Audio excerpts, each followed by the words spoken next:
रत्नागिरीमधून एक महत्त्वाची बातमी आहे। जिल्ह्याचे कर्तव्यदक्ष जिल्हाधिकारी मनू जिंदल ॲक्शन मोडमध्ये आले।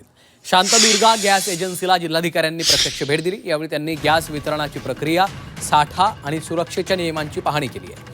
विशेष म्हणजे यावेळी तिथं उपस्थित असलेल्या ग्राहकांशी त्यांनी थेट संवादही साधला। गॅस वेळेवर मिळतो का, वितरकाकडून काही अडचणी येत आहेत का, अशा अनेक प्रश्नांची त्यांनी स्वतः विचारपूस केली आहे।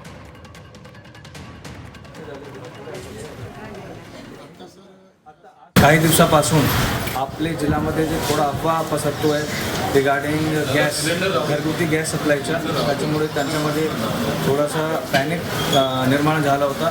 त्यासाठी मी त्यांच्याशी संवाद करण्यासाठी इथे आलो होतो आणि मी त्यांना सर्वांना हे आश्वासन दिलं आहे की आपल्या जिल्ह्यामध्ये चांगली पद्धतीने शासन आपल्याला गॅस पुरवठा देतो आहे। घरगुती गॅस कनेक्शनमध्ये कुठलाही प्रकारचं 45 दिवसचं जे आपल्याला काही ठिकाणी सोशल मीडिया वगैरे याच्यामध्ये न्यूज भेटत असेल ते चुकीच्या न्यूज आहे। शासनाचे क्लिअर आपल्याला निर्देश आहे की प्रत्येक माणसापर्यंत 25 दिवसामध्ये गॅस पुरवठा, घरगुती गॅस पुरवठा त्यांना भेटला पाहिजे। त्या हिशोबाने आम्ही आपल्या वरिष्ठांना पण सांगितलं आहे, त्यांच्याकडनं आम्ही जे आमच्याकडे जे माहिती आहे ते पण आपण सगळे गॅस एजन्सीजला दिली आहे।